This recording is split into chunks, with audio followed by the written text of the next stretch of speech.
إنا أنزلناه في ليلة القدر ما قرآن را در شب قدر نازل کردیم.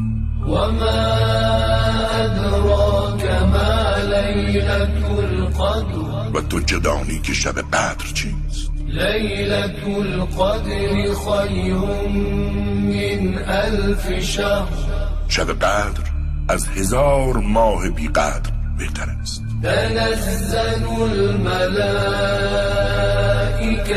والروح فيها بإذن ربهم من كل أمر در آن شب فرشتگان و روح به فرمان پروردگارشان برای انجام تمامی دستورهایش نازل می شود. سلام هی حتی مطلع الفجر آن شب تا طلوع صبح مملو از صلح و سلام است.